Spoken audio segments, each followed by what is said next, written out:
All right. The Pythagorean Theorem. Everybody say Pythagorean Theorem. Pythagorean Theorem. Okay, the Pythagorean Theorem is only about right triangles. Okay? So, in a triangle, you should be writing this. Take all these notes. You've got 3 different sides.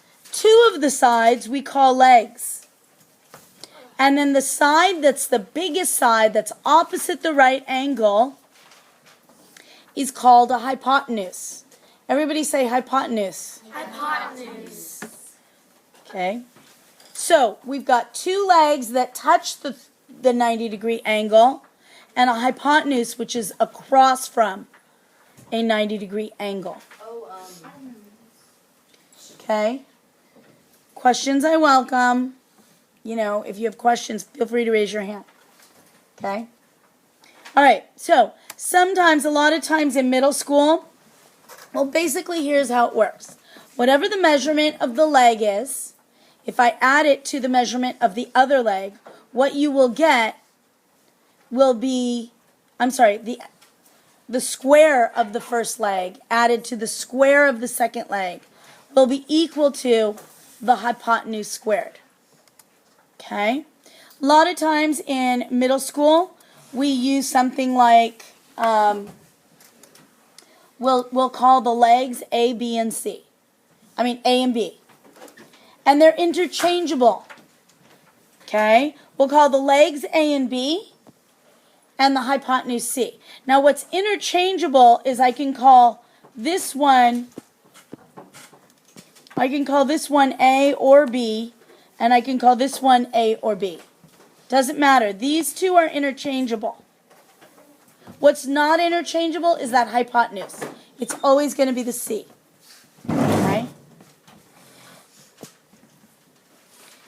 All right, so the formula is A squared plus B squared equals C squared. Hold on, and then I'll take questions. Okay? Has everybody written this down? All right, so here's how it looks. I'm given a right triangle, okay? And all of a sudden, I know the measurement. I can easily find out the measurement of 2 of the sides. Because if this is 1 centimeter grid paper, I can count the boxes. So on this one, all I have to do is say, okay, it's 1 centimeter, 2 centimeters, 3, 4, 5, 6, 7, 8, right? That's a measurement of 8 centimeters. And here, I've got a measurement of 1, 2, 3, 4, 5, 6. 6 centimeters. Okay? But can I count boxes on the hypotenuse? No. No, because they're not full squares. Look at this one. That's not a full square.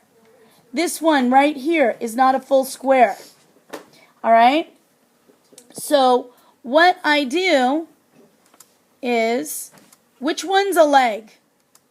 8 and 6. 8 and 6 are the legs because they are touching the 90-degree angle.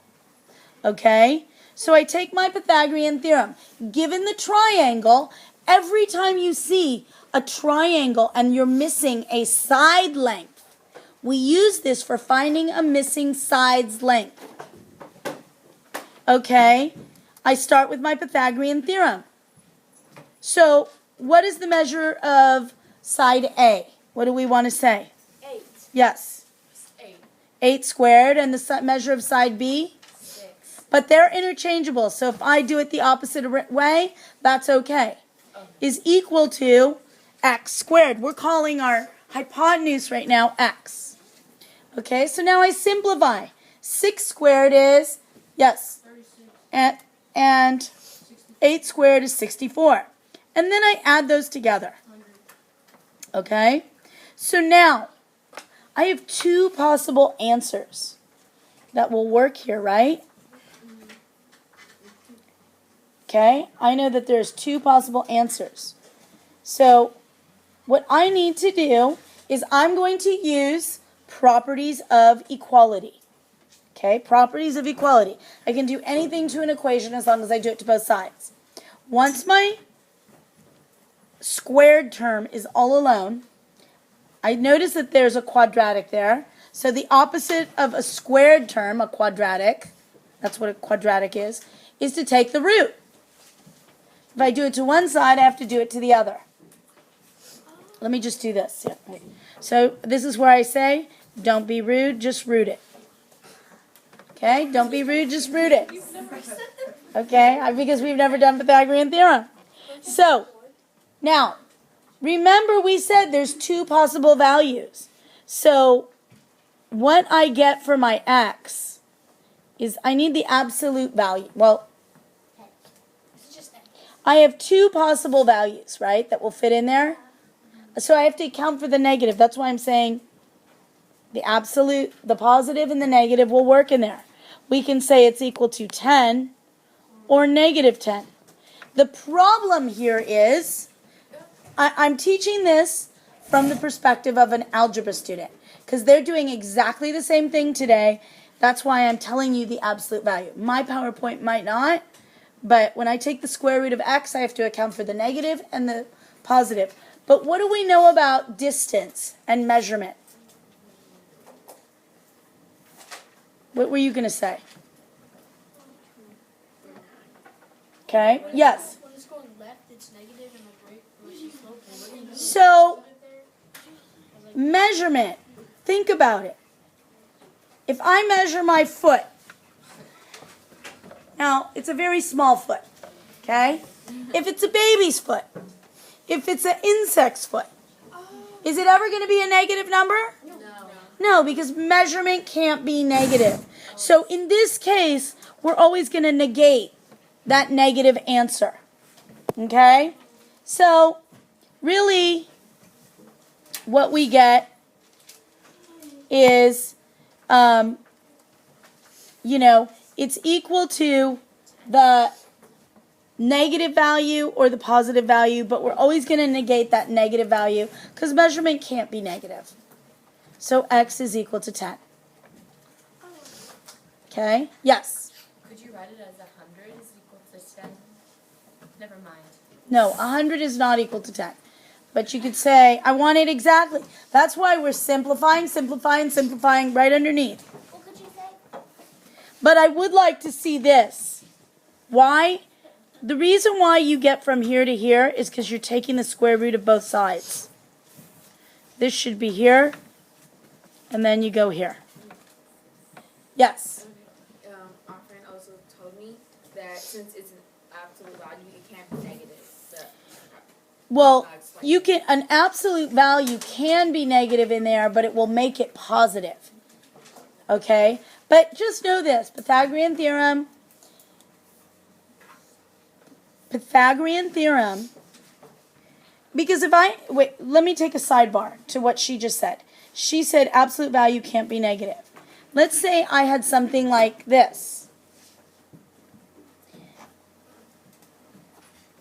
The values that could go in there are 3 or negative 3. Do you understand? Because what this is, absolute value is distance from 0. So negative 3 is 3 jumps. And positive 3 is 3 jumps. Do you understand? So there are those two values. But if I take the absolute value of a number, it's only going to equal 3. That's what you're confusing. When it's the variable, you have two possible answers that'll fit in there that will make it a true statement. Okay? All right, questions? All right, so let's try it. And, another thing to look at is what that means, really where Pythagorean Theorem comes from, is if I take a 6, oops, didn't mean to do that. Okay, let's say I take a 6,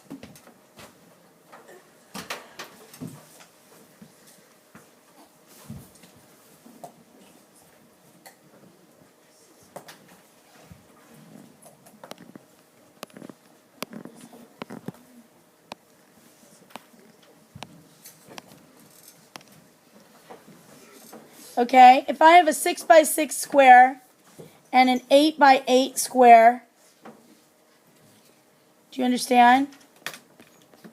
There were 8, let's see, 1, 2, 3, 1, 2, 3, 4, 5, 6, 7, 8, 6, 7. I need to break one of those up. By 8.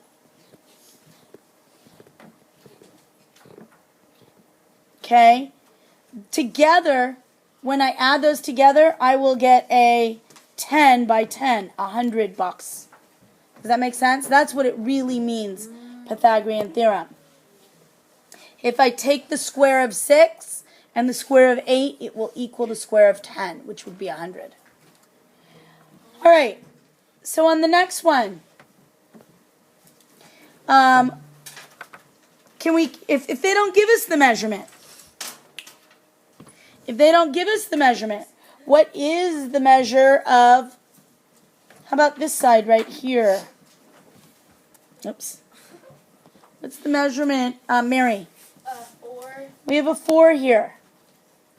And what is the measurement of this side, John Michael, the bottom? It is 1, 2, 6, 7. Good. So, now, find the missing side of the right triangle. In those directions, do they say use Pythagorean theorem?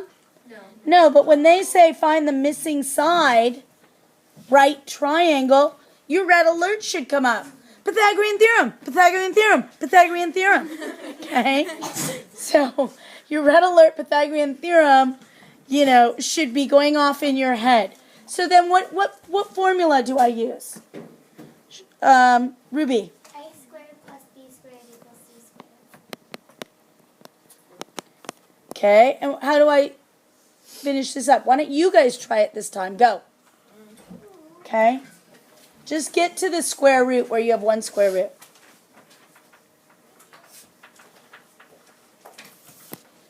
All right, so now what am I doing, Acacia? 4 squared plus 7 squared equals x squared.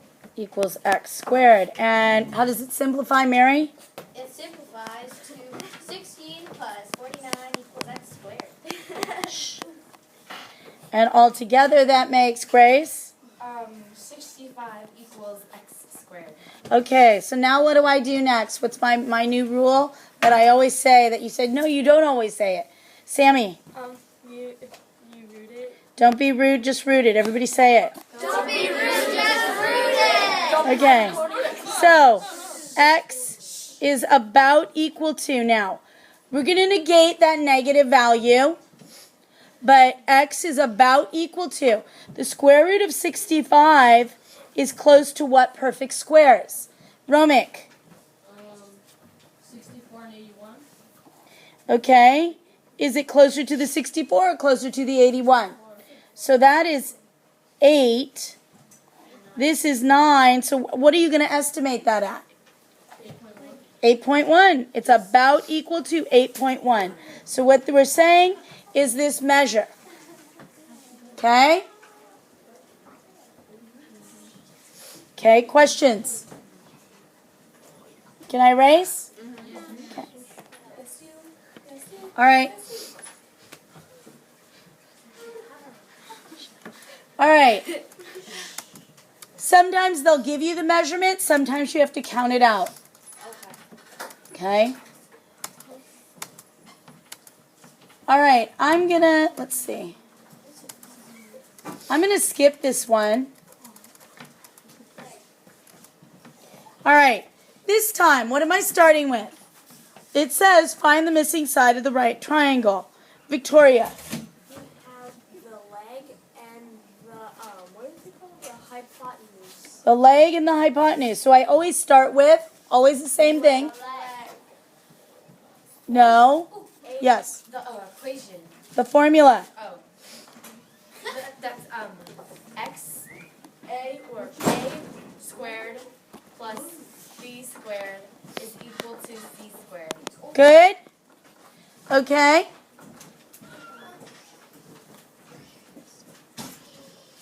Okay, next. What am I All right, so now I'm substituting in. This time, Victoria, what am I substituting in for? A Is, 4 squared okay, and B is x squared. And then C 10 squared equals 8. okay. So you got to make sure they're giving us the hypotenuse. So I have to plug that in. 16 plus x squared equals 100. Next step, how do I get the x squared by itself? Jade. Minus 16 equals 100. Good. And now x squared is equal to 84. Now what do we do? Everybody all together. So don't be rude. Just root it. Don't be rude, just root it. So x is about equal to square root of 84 falls between what perfect squares, Grace? It falls between 9 and 8. What perfect squares, Latanya? 81 and 100. 81 and 100. That is 9. That's 100. That's 10. So 84. What are we going to estimate that at? About, raising hands, Cooper. 9.1. So I'm going to say it's a. No, not 1. It's about equal to 9.1, 9.2. As long as you're within range, if I take the square root of 84, I get 9.16. So, you know what? Either of those are about right. We're estimating to the nearest tenth. Okay, so that's when they give us. All right, so we did that when they give us the hypotenuse and we're missing a leg. I'm going to move on from here. Here's a typical problem where I could use Pythagorean Theorem because listen to how they present it. Okay? Find the length of a diagonal for a rectangle that measures 3 inches by 4 inches. A diagonal connects corner to corner. Okay? So, if we don't know what that is, so we call it x. Now notice what it's put me into. A right triangle. So with that in mind, I use my 3 squared plus 4 squared equals x squared. 3 is 9. 4 is 16 equals x squared. Together, the sum is 25. And when I take the square root of 25, I get 5. X is equal to 5. Now, remember, am I going to use the negative value? No. Because it is a measurement. Questions? So you just do the exact same thing if it's just a right triangle, not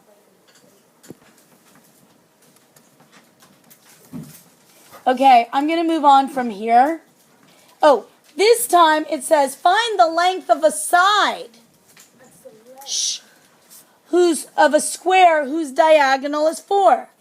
So if we don't know the side, we call it x.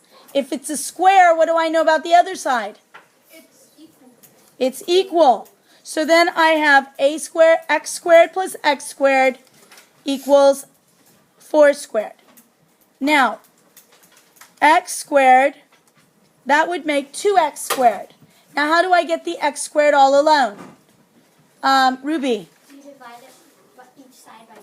First divide each side by 2. And then we get x squared equals 8. And so we are taking, don't be rude, just root it. And we get that x is equal to about the square root of 8, which is a little less than 3, so about 2.9, 2.8. Okay. Another typical word problem. Well, this is a good one, but it's not the typical. It says find the legs of a triangle if one leg is twice as long as the other. If one leg is twice as long as the other, I'm going to call one x, unknown. I'm going to call one x, the other 2x, twice as long. and a hypotenuse of 10. So you know I'm doing x squared plus 2x squared equals 10 squared. So I get x squared plus 4x squared equals 100. Wait. If this is, all right.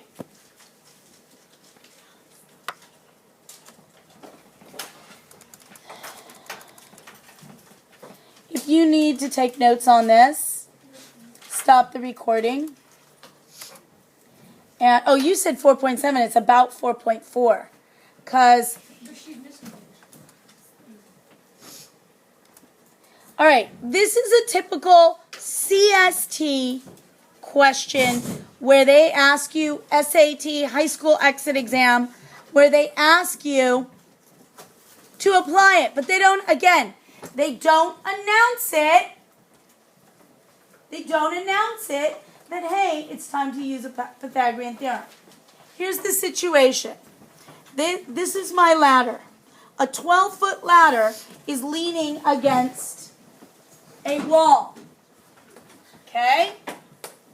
How far must the base of the ladder, here's the base, be placed away from the wall if it has to reach 10 feet high?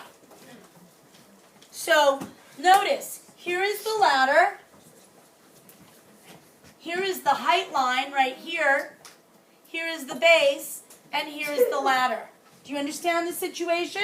Yes. They do this with ladders.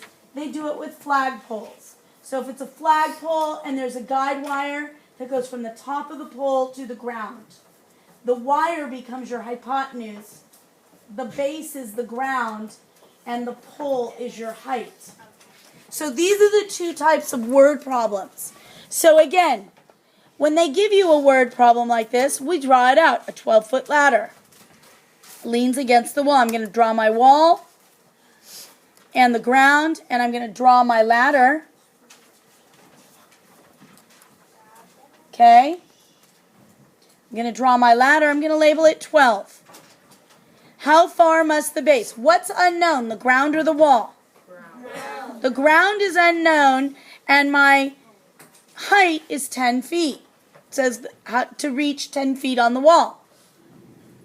So again, I'm put into a situation where it's a right triangle. So now I use my a squared plus b squared equals c squared. Substitute in x squared plus 10 squared equals 12 squared. Now what? Grace? It would be x squared plus 100 is equal to 144. And then I subtract 100 from both sides. X squared is equal to 44. What do I do next? Yep. Root it. Root both sides. Use the square root property. And now I'm left with x is about equal to 44. Square root of 44. Square root of 44 falls between what perfect squares? Yeah? 36 and 49 and the square root of 36. Is it closer to the 49 or to the 36? 49. So it's 6 and 7. So it's about equal to 6.8. 6.8, 6.7. Okay? And that's a pretty good estimate.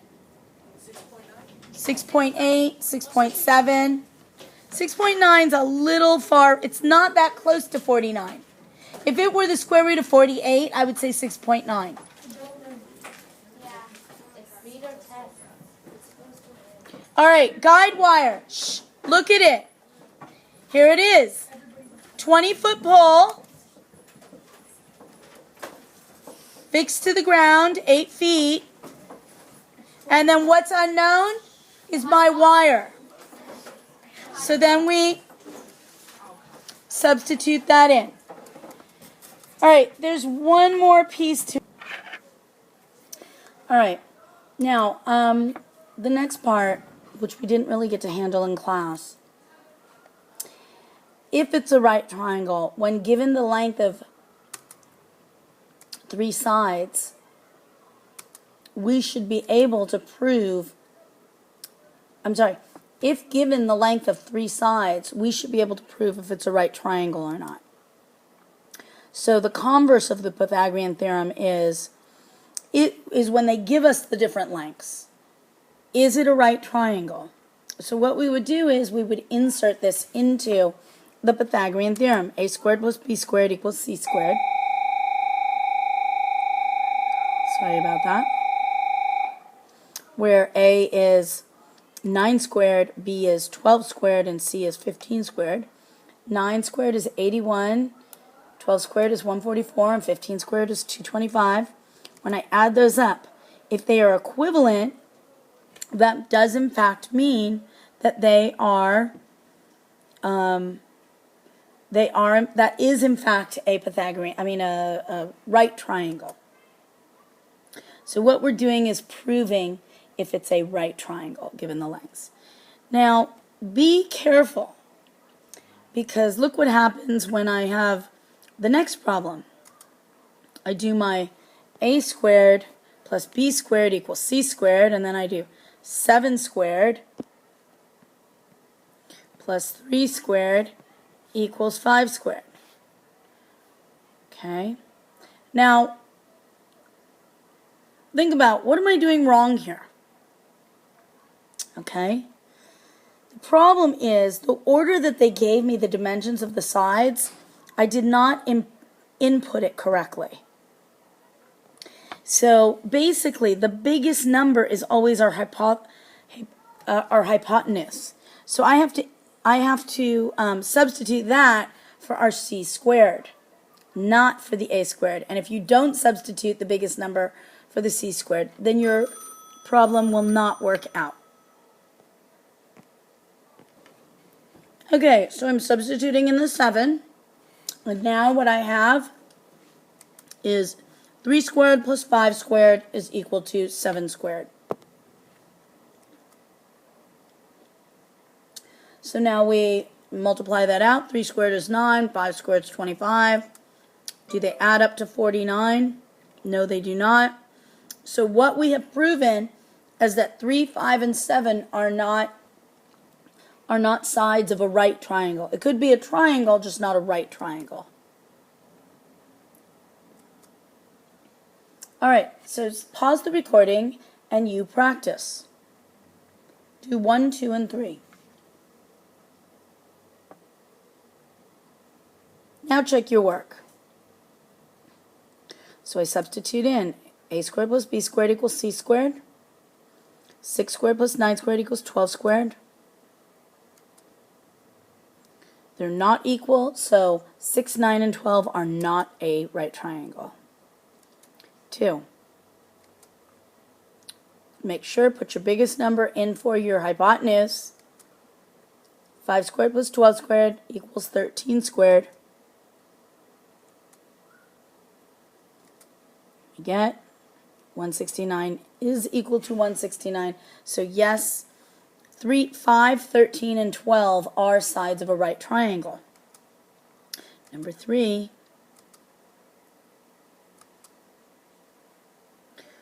Yes, 8, 15, and 17 are sides of a right triangle. Now look what I'm going to do with the number 4. My biggest number, I guess you're going to have to estimate that square root. Square root of 40 falls between 49 and 36. So it's somewhere between 6 and 7. So that is not my biggest number. So that gets substituted for A or B, because it's somewhere between 6 and 7. Once I know that, I substitute in the square root of 40 for the B or the A, and the 8 for the hypotenuse. Now remember what I told you. When you square a root, okay, they basically cancel each other out. So what I get is 25 plus 40 equals 64. And that makes 65 is not equal to 64. So these are not, in fact, right triangles. Okay? All right, so that's basically the lesson for today.